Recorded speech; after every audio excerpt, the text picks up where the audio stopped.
자녀들을 성전에 함께 모아주시고 또한 신령과 진정으로 예배하며 말씀을 듣게 하심을 감사를 드립니다. 주님, 이 시간 깨닫는 성령이 우리 안에 깨닫는 영을 허락하사 말씀을 들을 때마다 그 말씀이 우리 마음에 깨닫게 할 뿐만 아니라 그 말씀이 우리의 삶으로 연결되어 세상에 나아가 주님께서 원하시는 삶, 주님께서 기뻐하시는 삶을 살 수 있도록 인도하여 주시옵소서.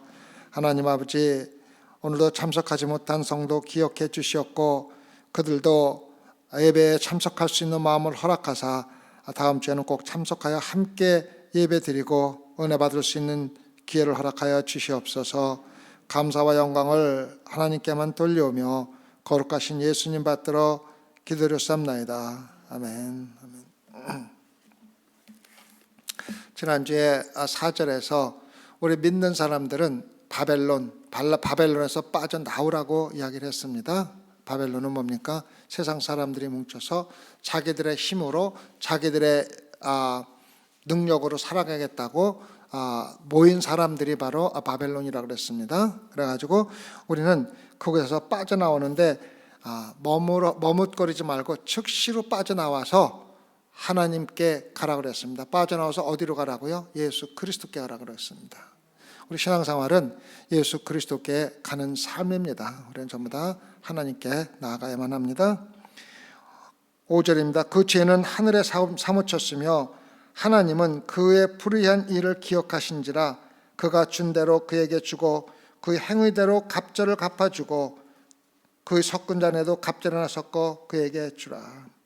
그 죄는 왜 우리가 그것에서 빠져나와야 되냐면 죄 때문에 그렇습니다. 죄. 우리 인간이 지금 이렇게 살고 참 어렵고 힘들게 살고 고통 가운데 사는 유일한 이유는 죄입니다. 죄 때문에 우리가 이렇게 어렵고 힘들고 세상에서 핍박을 받으며 사는 것이 바로 죄 때문에 그렇습니다. 근데 그 죄가 하늘에 사무쳤다고 합니다. 하늘에 사무쳤다고. 하늘에 사무쳤다는 말은 죄가 쌓여서 하늘까지 닿을 정도로 쌓였다는 의미입니다. 사무쳤다는 말은 쌓였다는 의미입니다. 그래서 우리 죄가 지을 적마다 하나하나 쌓이는데 그것이 쌓여가지고 하나님 나라까지 올라갔다는 것입니다. 우리가 죄가 쌓였다는 말을 할 적에 기억나는 게 뭡니까? 바벨탑이죠. 바벨탑. 인간들이 하나님께 자기의 능력으로 하나님께 올라가고자 하나님께 이루고자 뭐라고 그랬습니까? 벽돌로 성을 쌓아서 하나님 나라에 오르려고 노력했습니다. 하나님께서 그 모습을 보고 순간에 언어를 혼란시켜서 모든 것을 흩어버리지 않습니까? 똑같은 모습을 나오는 겁니다. 그 죄가 너무나 많아서 하늘에 쌓였으며 하나님은 그 불의한 일을 기억하신다고 그랬습니다. 여러분과 제가 짓는 죄들은 하나도 죄고 나면 잊어버리자 이게 아닙니다. 다 하나님께 기억되고 하나님 나라에 쌓이는 겁니다. 그런데 예수 그리스도를 구주로 영접한 자들에게는 그 죄를 씻는 것 같이 쉬게 해준다고 그런 것이지 우리가 죄를 안 짓고 죄가 그냥 우리가 죄 짓고 잊어버리면은 없어지는 게 아니라는 것을 우리가 알아야 됩니다. 그래서 우리 성도들은 거룩한 삶을 사는데 참 최선을 다해야 됩니다. 온갖 어려움과 고통과 고난을 참아가면서라도 하나님이 보시기에 순결한 삶을 살 수 있도록, 다시 말하면 예수 그리스도를 닮은 삶을 살도록 우리가 끝까지 노력을 해야만 하는 것이 바로 성도들의 삶의 모습입니다. 물론 하나님께서 우리의 모든 죄를 사해 주시지만은 우리 죄가 하늘나라까지 이르면은 거기에 한결같이 차서 불의한 일들이 전부 하나님께서 기억하신다는 걸 우리가 잊지 말아야 합니다.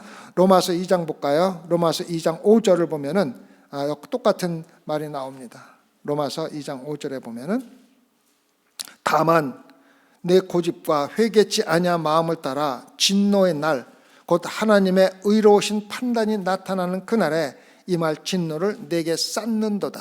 내게 쌓는도다. 다만 내 고집과 회개치 아니한 마음을 따라. 여기서 우리가 관심을 가지고 봐야 할 단어는 회개치 아니한 겁니다. 우리가 회개했기 때문에 하나님께서 우리의 죄를 잊어버리시는 것이지, 사하여 주시는 것이지, 우리가 회개치 아니한 자는 하나하나 쌓여서 하나님께서 각 사람에게 행한 대로 보응하실 적에 다 나타난다는 것입니다. 그래서 죄를 쌓는다는 것은 아직까지 말했지만 바벨탑을 쌓는 것과 똑같은 모습으로 우리가 살아가는 것을 갖다가 얘기하겠습니다. 지금 세상이 그렇게 살아가고 있습니다. 세상을 보면은 자기들이 모든 것을 이룰 줄 알고 자신들이 탑을 쌓아서 하나님 나라에까지 올라갈 수 있다고 생각하면서 사는 사람들이 참 많습니다. 그것이 세상의 모습들입니다. 하나님께서는 우리가 죄를 지을 적에 그때마다 우리에게 처벌을 하시고 죄를 물으시면서 그때마다 죄에 대한 대가를 요구하지 않으시기 때문에 인내로 참으시고 하늘에 쌓아 놓이는 줄을 모르고 세상 사람들은 하나님이 없다, 하나님의 능력이 없다, 우리가 죄를 지어도 하나님이 상관하지 않는다고 생각하고 살아가는 사람들이 너무 많다는 것입니다. 죄가 하나님 나라에 쌓여서 하나님에게 기억되고 있다는 것을 까맣게 모르고, 내가 지금 죄를 져도 아무런 대가를 받지 않기 때문에 죄를 짓고 사는 것이 아무런 하나님과 상관이 없는 것처럼 살아가는 세상 사람들이 많다는 것입니다. 베드로후서 3장 3절부터 14절까지 볼까요? 하나님께서 우리에게 그러한 사람들에게 어떠한 경고를 주고 있는지 베드로후서 3장 3절에서 14절입니다. 먼저 이것을 알지니 말세에 기롱하는 자들이 와서 자기의 정욕을 쫓아 행하며 기롱하여 가로되 주의 강림하신다는 약속이 어디 있느냐? 조상들이 잔 후로부터 만물이 처음 창조할 때와 같이 그냥 있다 하니 이제 하늘과 땅은 그 동일한 말씀으로 불사르기 위하여 간소하신 바 되어 경건치 아니한 사람들의 심판과 멸망의 날까지 보존하여 두신 것이니라. 사랑하는 자들아, 주께는 하루가 1000년 같고 1000년이 하루 같은 이 한 가지를 잊지 말라. 주의 약속은 어떤 이에 더디다고 생각하는 것 같이 더딘 것이 아니라 오직 너희를 대하여 오래 참으사 아무도 멸망치 않고 다 회개하게 이르기를 원하시느니라. 그러나 주의 날이 도적같이 오르니 그날에는 하늘이 큰 소리로 떠나가고 체질이 뜨거운 불에 풀어지고 땅과 그 중에 있는 모든 일이 드러나리로다. 이 모든 것이 이렇게 풀어지리니 너희가 어떠한 사람이 되어야 마땅하뇨? 거룩한 행실과 경건함으로 하나님의 날이 임하기를 바라보고 간절히 사모하라. 그날에 하늘이 불에 타서 풀어지고 체질이 뜨거운 불에 녹아지려니와 우리는 그의 약속대로 의에 거하는 바 새 하늘과 새 땅을 바라보도다. 그러므로 사랑하는 자들아, 너희가 이것을 바라보나니 주 앞에서 점도 없고 흠도 없이 평강 가운데서 나타나기를 힘쓰라. 이렇게 나왔습니다. 세상 사람들은 하나님이 있다면은 2000년 전에 재림하시겠다고 약속하신 하나님이 도대체 어디에 있느냐고 물으면서 그러한 마음을 가지고 살아가는 것입니다. 그러나 하나님께서 그들에게 악함을 그대로 놔두는 것은 그 하나님께서 무능하시고 하나님의 약속을 지키시지 않는 것이 아니라 단 한 사람이라도 특히 택함을 받은 모든 백성들이 구원함을 받기 위해서 인내로 기다리시고 있다는 것을 우리가 알아야 합니다.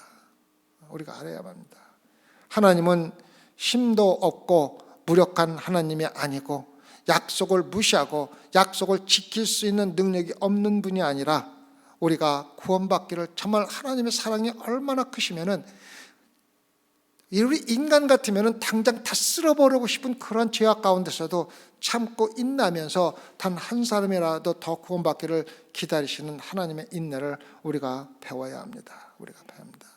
우리 인간들은 그것도 모르면서 쾌락을 즐기자. 하나님은 우리가 즐겁게 살아가고 악 속에 살아가는 거에 관심이 없다 하며 살아가지만 하나님께서는 하나하나 낱낱이 기억하시고 하늘나라에 쌓아두고 계시다는 걸 우리가 알아야만 합니다. 그의 죄는 하늘에 쌓였으며 하나님은 그의 불우한 일을 일일이 단 하나도 빼놓지 않고 기억하고 계신 겁니다. 하나님은 무관심하고 우리에게 아무런 관심을 갖지 않는 것이 아니라 아무리 죄를 많이 지었다 하더라도 단 한 명의 불쌍한 영혼들 택한 백성을 구원할 때까지 기다리는 하나님의 인내가 얼마나 은혜인지 우리는 잘 알아야만 합니다. 히브리서 10장 16절과 17절을 보면은 우리에게 희망이 되는 약속을 해주십니다.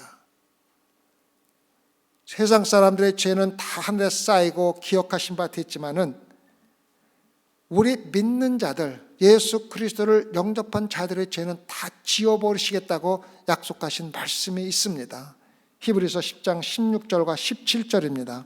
히브리서 10장 16절과 17절에 보면은 주께서 가라사대 그날 후로는 저희와 세울 언약이 이것이라 하시고 내 법을 저희 마음에 두고 저희 생각에 기록하리라 하신 후에 또 저희 죄와 저희 불법을 내가 다시 기억지 아니하리라 하셨으니라고 우리에게 약속하셨습니다. 이것이 바로 세상 사람들이 갖지 못하는 오로지 예수 그리스도를 영접하고 예수 그리스도에 합한 자들에게 주는 특권이며 축복입니다. 저의 죄를 기억지 아니하시라. 얼마나 아름다운 하나님의 약속입니다. 그래서 우리가 하나님께서 우리 죄를 다 사해 주셨다고 약속하셨기 때문에 우리 마음대로 죄를 짓고 살아가는 그러한 하나님의 말씀이 아닙니다. 내가 너희의 죄를 사하여 주지만은 너희가 죄를 지을 때마다 나의 마음은 아프단다 하는 마음을 우리에게 이야기해 주는 겁니다. 우리 그래서 어저께 밤에 성령에 대해서 이야기할 때 그렇지 않습니까? 성령이 우리 안에 계시기 때문에 우리가 죄를 지어도 우리를 율법 안에서 완성시키지만은 우리가 죄를 지을 적마다 성령님께서는 우리를 슬퍼하시는 겁니다. 그래서 우리 신앙생활 하는 사람은 하나님께서 나의 죄를 모두 사해 주시기 때문에 마음대로 죄를 짓고 살아야 한다는 것이 아니라 내가 죄를 지었음에도 불구하고 나의 죄를 기억하지 아니하시는 하나님의 은혜에 감격해서 정말로 하나님의 말씀대로 살아가기 위해서 우리가 피땀을 흘려야 되는 그런 성도의 삶을 살아야 한다는 것입니다. 그것이 바로 우리가 예수 그리스도의 십자가에 함께 못 박는 모습입니다. 왜? 예수 그리스도께서 나의 죄를 사해 주기 위해서 거저 주신 것이 아니라 십자가에 못 박혔기 때문에 내가 십자가에 못 박히는 고통을 겪는다 할지라도 죄를 짓지 아니하고 예수 그리스도의 성품에 합당한 삶을 살기를 노력하는 것이 성도의 삶이라는 것을 우리에게 이야기해 주고 있습니다. 그것을 확인시켜 주고 있는 말씀이 계속 18장 6절입니다. 18장 6절 그가 준 그대로 그에게 주고 그 행위대로 갑절을 갚아주고 그의 섞은 잔에도 갑절이나 섞어 그에게 주리라. 우리가 죄를 지은 대로 모든 것을 그대로 갚아주시는데 예수 그리스도로 인하여 죄사함을 받은 사람들에게는 그러한 봉을 하지 않으시겠다는 거거든요. 그게 얼마나 은혜입니까? 그런데 어떻게 갚느냐 그러면 갑절로 갚아주겠다는 겁니다. 그래서 갑절로 갚아주겠다는 말을 우리가 조금 잘 이해를 해야 합니다. 보통 한국말로는 갑절이라는 말은 두 배라는 말로 사용을 할 때가 쓰이는 것이 바로 갑절입니다. 근데 여기서 사용하는 말은 똑같은 두 사람이 있다는 의미로 사용할 때 쓰이는 의미입니다. 그 말은 뭐냐면은 우리가 죄 지은 그대로 하나도 빼지 않냐고 완전하게 보응하겠다는 이야기입니다. 다시 말하면 우리가 죄 지은 것을 단 한 개도 빼놓지 아니하고 그대로 똑같이 갚아주시겠다고 말씀을 하시는 겁니다. 그래서 세상에서 죄를 지은 사람들은 그것이 큰 죄든 작은 죄든 상관없이 그것에 대한 갚아주는 것을 피할 수 있는 유일한 방법은 예수 그리스도의 죄사함을 받아들이는 방법밖에 없다는 것입니다.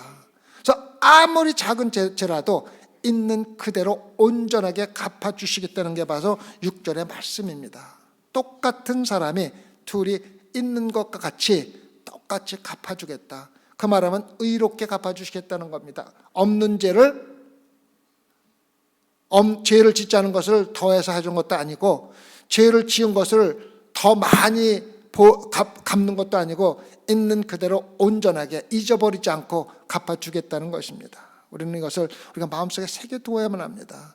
이런 것을 생각할 때마다 우리 죄가 정말로 지옥에 가야 마땅한 죄를 지었음에도 불구하고 우리 죄를 하나도 기억하지 아니겠다는 하나님의 은혜가 얼마나 큰지를 감격스럽게 받아들여야만 합니다. 그래서 우리가 기쁨과 즐거움으로 하나님의 십자가에 우리 자신을 못 박는 마음으로 죄를 짓지 않고 예수 그리스도의 성품에 합당한 삶을 살려고 노력하는 것입니다.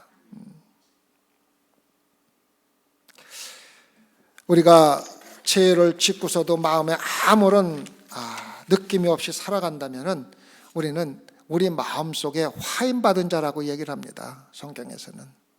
우리 마음속에는 뭐가 있다고 얘기했습니까? 율법이 있다고 그랬습니다. 우리가 죄를 지을 적마다 그것이 잘못됐다는 걸 느낄 수 있도록 우리에게 알려주는 율법이 우리 안에 있는데, 우리가 그것을 뭐라고 부른다고 그랬습니까? 양심이라고 부릅니다. 근데 우리가 죄를 짓고도 내가 죄를 지었는지도 모르면 우리 안에 있는 양심이 화인을 받았다고 이야기를 하는 겁니다. 죄를 느끼지 못한다는 것입니다. 갈라디아서 6장 7절과 8절을 볼까요? 갈라디아서 6장 7절과 8절입니다. 스스로 속이지 말라. 하나님은 만홀히 여김을 받지 아니하시나니 사람이 무엇으로 심든지 그대로 거두리라.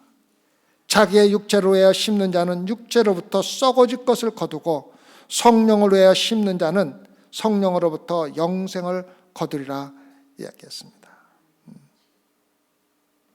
어저께 성령을 말하면서 성령이 우리에게 해주는 세 가지 일 가운데 우리에게서 죽음의 두려움을 없이 해준다고 그랬습니다. 죽음의 두려움을 없이 할 수 있는 유일한 방법은 우리가 죽는 방법을 알아야 된다고 이야기를 했습니다. 뭡니까? 성령이, 우리 안에 있는 성령이 우리가 육체적으로 육신으로 죽을 때 내 안에 있는 성령이 우리를 부활시켜 준다고 이야기를 했습니다.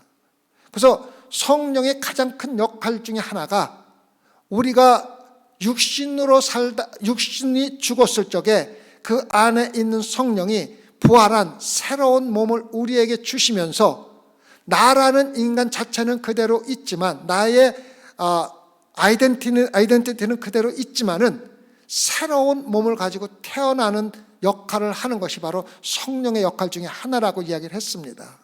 그래서 뭐라고 그랬습니까? 우리가 죽을 준비가 되어 있지 않은 사람은 살 준비가 되어 있지 않다고 얘기를 했습니다. 그 말은 뭐냐면은 부활이 있다는 것을 믿는 사람들은 죽을 준비가 되어 있는 사람들입니다.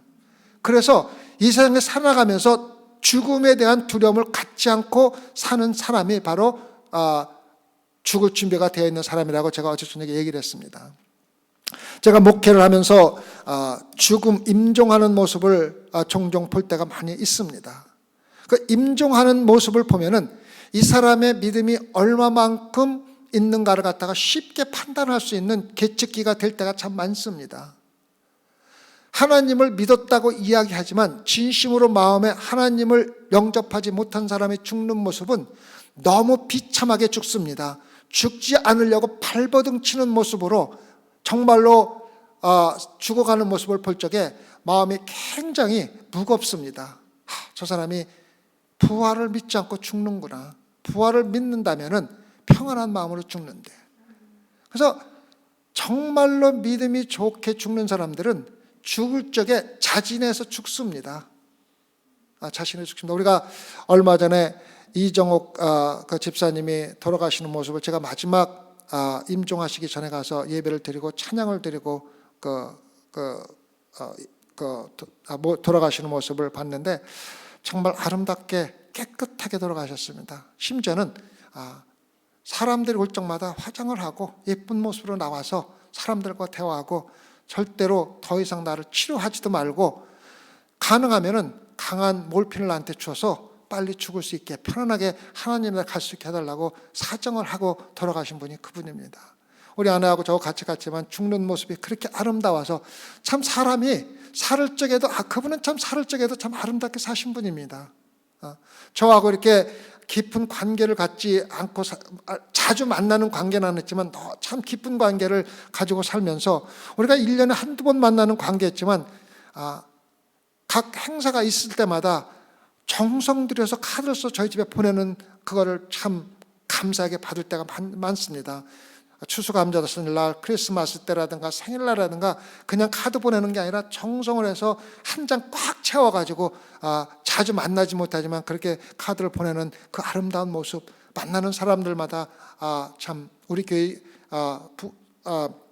그라지 세일 할 때마다 참 챙겨서 주시는 모습, 와서 가져가라고 하지도 않고 가능하면 자기 갖다 주려고 참 노력을 하신 분인데 그렇게 아름다운 삶을 살을 수 있는 원인이 어디에 있었는가 생각해 보니까 죽을 준비가 되면서 살아가신 분이라는 걸 제가 느꼈습니다. 여러분, 우리가 죽을 준비가 되어 있으면 이 세상에서 그렇게 두려움을 가지고 세상 사람들을 볼 적에 예수를 믿으면서 저렇게 추잡하게 살 수가 있는가 하는 그러한 얘기를 듣지 않고 살 수가 있는 겁니다. 여러분과 제가 이 세상에서 기쁘고 즐겁게 살아갈 수 있는 유일한 이유는 내 안에는 성령이, 내 육신이 죽을 때 부활한 새로운 그냥 옛 모습을 그대로 있는 것이 아니라 정말로 부활한 새나라와 새 땅에 살게 합당한 새로운 육신을 우리에게 주신다는 것을 믿는다면 우리가 무엇에 얽매여서 살 이유가 있겠습니까?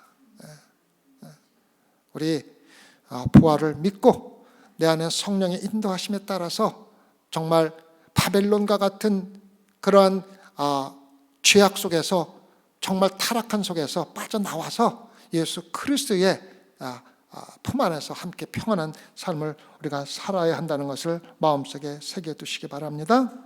그래서 그 죄 내용이 18장 7절부터 나옵니다. 도대체 무슨 죄를 지었기 때문에 그렇게 하나님께서 그들에게 죄를 저하게 하시는가? 8절, 7절입니다. 그가 어떻게 자기를 영화롭게 하였으며 사치하였는지 그만큼 그 고난과 애통으로 갚아주라.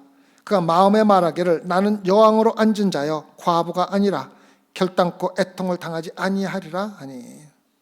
세상에 살아가는 사람들은 자기가 가지고 있는 물질과 명예와 모든 영광이 영원하리라고 생각하고 살아가는 겁니다. 절대로 없어질 거라고 생각 안 합니다. 왜? 나는 여왕으로 앉은 자라. 그래서 첫 번째 죄가 뭐냐면은 자기를 영화롭게 하는 겁니다. 자기를 영화롭게 하는 죄가 얼마나 큰지 우리가 마음에 새겨두어야 합니다. 우리는 누구를 영화롭게 하며 살아가야 합니까? 하나님을 영화롭게 살아가야 합니다. 하나님의 영광을 위해 사는 것이 성도들인데 내 영화를 위해서 산다는 것은 자기 자신, 자기 이득을, 이기심을 가지고 살아간다는 의미입니다. 성도 여러분, 여러분과 저의 삶은 나 자신을 영화롭게 하는 삶이 아니고 나의 이득을 위해서 사는 것이 아니라 하나님의 영광과 예수 그리스도의 이득을 위해서 사는 것이 성도들의 삶이 되어야 합니다. 그것이 첫 번째 죄입니다. 자기 영화, 자기 영광, 자기 이득. 그 다음에는 사치입니다. 사치. 제가 이번에 뉴욕을 가서 어떤 사람 집에 초대를 받아서 방문을 했는데 참 아름답게 꾸며놨습니다. 정말 저는 그림 같은 거에 관심이 없기 때문에 걸어놓은 그림이 얼마짜리인지 모르지만은 참 비싸 보이고 그 가구들도 우리는 그냥 실용적으로 살아가는데 실용과는 아무 관계가 없이 장식품으로 의자도 앉으면 불편할 정도로 좋은 의자 갖다 놓고 앉으면 놓고 뭐 옛날 가구 갖다 놓고 아름답게 꾸며놓고 살아가고, 청소도 그냥 사람들 초대해서, 초대가 아니라 불러서 그냥 청소도 매일 하고 그러면서 살아가면서 우리가 사는 삶을 한번 생각해 봤습니다. 저게 사치로구나. 앉아도 불편한 의자를 놓고 카우치라고 놓고 살아가는 사람들이 얼마나 불쌍한지 제가 마음속에 참 불쌍한 마음이 들었습니다. 믿지 않는 자들의 삶이 저런 거로구나. 저게 사치구나. 여러분, 우리가 세상에서 느끼는 사치는요, 우리 삶을 불편하게 할 뿐입니다. 좋은 가방을 들고 가면은 도둑 맞을까 봐 걱정이고, 돈이 많으면은 도둑놈이 우리 집에 와서, 현금 많이 갖고 있으면은 도둑놈이 우리 집에 와서 훔쳐갈까 걱정스럽습니다. 그래서 어떤 가게에 가보니까 이 가게에는 현금이 없습니다라고 써붙였더라고요. 여러분, 대문에다가 우리 집에는 현금이 없습니다 써붙이고 사세요. 도둑놈이 절대 안 들어옵니다. 그래서 우리가 사치하게 사는 것이 하나님에게는 영광되지 못하는 거 우리가 알아야만 합니다. 영화롭습니다. 근데 그들이 그렇게 살면서도 편하게 살 수 있는 것은 그것이 영원하리라고 믿기 때문입니다. 그런데 그렇게 사는 사람들한테 이번에 코비드라는 재앙이 닥치면서 진짜 사업을 하면서 열심히 벌어서 진짜 평생 그렇게 아무 문제 없이 살 것이라는 사람들이 코비드가 나오니까는 가게가 문 닫게 되고 잘 되는 것이 다 망하니까는 어렵게 되지 않습니까? 우리가 살아가는 것들이 영원한 것이 하나도 없다는 걸 마음에 새겨두어야 합니다. 그래서 돈을 벌고 우리가 돈을 사용할 적에 정말로 우리 마음속에 좀 생각해봐요. 내가 하나님의 영광을 위해서 하는 건가? 나의 사치를 위해서 하는 건가? 나의 이득을 위해서 하는 건가? 내 영광을 하는 건가? 생각해보면서 물질을 사용하고 일을 하고 또 사랑하고 살아가는 것이 참 중요한 것입니다.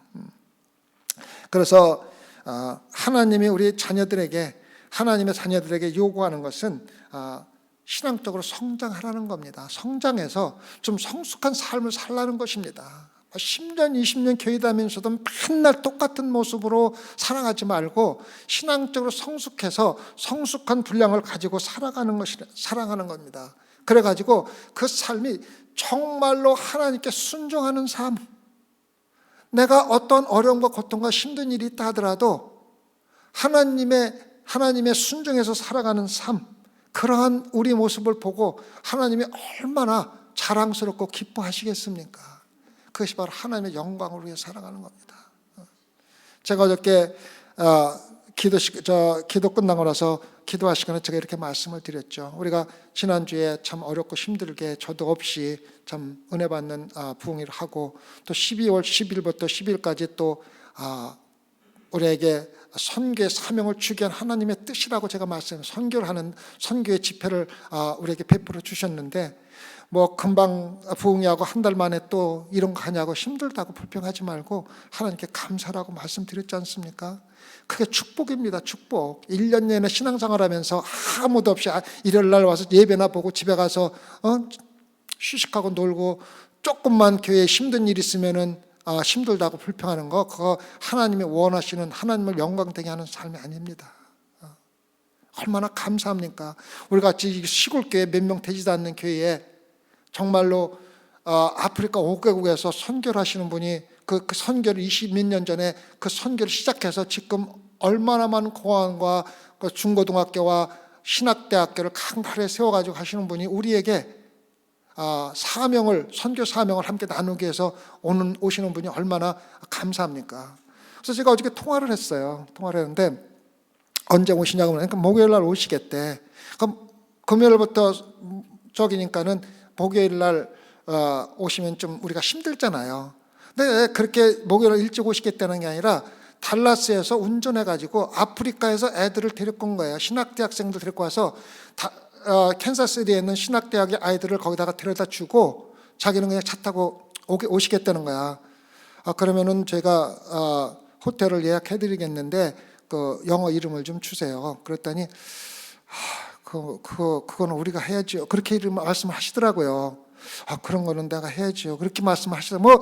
우리가 해드리지만은 그렇게 생각하는 그분의 마음이 참 아름답다는 생각을 제가 해봤습니다. 자기가 선교의 사명을 받고 선교를 성도들에게 나누는데 내가 그쪽에서 대접을 받아가면서 선교 사명을 갖다 나눌 수 있는 그렇게 해서는 안 된다는 마음을 갖고 계신 분이더라고요. 아름답잖아요. 그래서 제가 오늘 아침에 오면서 우리 아내하고 이렇게 얘기했습니다. 이번 집회는 음식 같은 거 신경 쓰지 말자. 말씀에 신경만 쓰자. 100% 말씀만 하자. 그래서 우리가 집회를 하고 말씀 듣고 우리 교제하면서 앉아서 그냥 앉을 수 없으니까 그냥 다과 조금 하고 커피 한 잔 마시더라도 음식 준비하는데 너무 신경 쓰고서 말씀에 소홀히하는 그러한 일은 없이 하자. 그렇게 같이 나눴어요. 여러분, 우리 집회 말이에요. 정말로 말씀이 먼저지 먹고 마시는 게 먼저 아닙니다. 물론 먹고 마시고 교제하는 것도 중요하지만 우리가 말씀을 먼저 하고 나서 할 수 있다면 해도 좋지만은 그렇지 않고 음식 준비하다가 말씀을 놓치는 거는 부흥집회 하나만 하고 집회 하나만 합니다. 우리 좀 똑바로 한번 해봅시다, 이번에는. 네. 여러분, 목사가 이렇게 한다고 목사 욕하지 말고 제 마음을 좀 한번 읽어주세요. 우리가 어렵게 강사 모시고 하는 것이 말씀을 듣고 깨닫기 위해서 하는 것이지, 사람들 많이 초대해서 해놓고서 음식 많이 갖고 힘들어가지고 지쳐가지고 부흥이 끝나가지고 다신 이렇게 하지 말자, 그렇게 하는 것은 의미가 하나도 없습니다. 그래서 매달 부흥이 돼도 우리 기쁜 마음으로 할 수 있는 그러한 준비가 돼 있어야만 합니다. 그래서 우리 성도들은 여러분이 삶 속에서 하나님의 성품에 참여한 자로서 사랑과 온유와 화평과 인내와 자비와 양성과 충성과 절제를 실천하면서 열매를 실질적으로 맺는 삶을 사는 게 성도지, 맨날 입으로 은혜스러운 이야기하고 맨날 내가 성경 많이 알고 있다고 자랑하면서 사는 거 다 가짜입니다. 가짜. 우리 행실에 열매를 맺어야 돼요. 열매를 맺어야 돼요. 인내하시고 절제하시고 사랑을 가능하면 주변 사람에게 많이 베푸세요. 화나는 일 있어도 좀 참으세요. 그것이 내 목숨을 당장 가져가는 거 아니라면 참으시고 우리 서로 열매를 맺는 신앙생활 하라고 우리에게 교훈을 주시는 겁니다.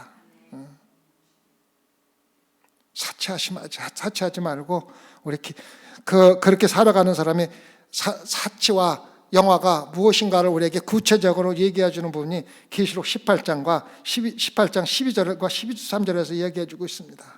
도대체 우리가 즐기는 사치와 영화가 무엇인지를 우리에게 얘기해 주고 있습니다. 그 상품은 금과 은과 보석과 진주와 세마포와 자주 옷감과 비단과 붉은 옷가며 각종 향목과 각종 상아 기명이요 값진 나무와 진유와 철과 옥석으로 만든 각종 기명이요 계피와 향료와 향과 향료와 유향과 포도주와 감람류와 고운 밀가루와 밀과 소와 양과 말과 수레와 종들과 마지막에 관심을 가지기 바랍니다. 사람의 영혼들이라. 사람의 영혼들까지 팔아서도 내가 상품과 금과 보석 같은 것을 즐기는 겁니다. 나무 얘기가 아닙니다. 여러분이 이러한 사치한 삶을 살기 위해서 얼마나 여러분의 영혼을 팔아먹고 살고 있는지 알아야 돼요. 내가 조금 전에 얘기했지만 뉴욕에 가서 그렇게 호화로운 삶을 살기 위해서 장식품을 금과 옷과 모든 것으로 차려놓고 살기 위해서 그 사람이 세상 사람에서 자기 영혼을 팔아가지고 그렇게 사는 거예요.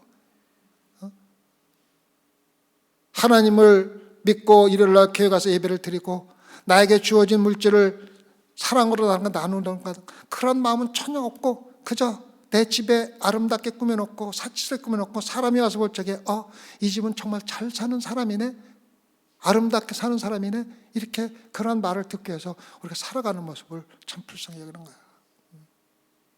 지금 여기에 나열된 모든 것들은요, 바벨론 세력들이 그 당시에 가장 귀하게 즐기던 물품들입니다.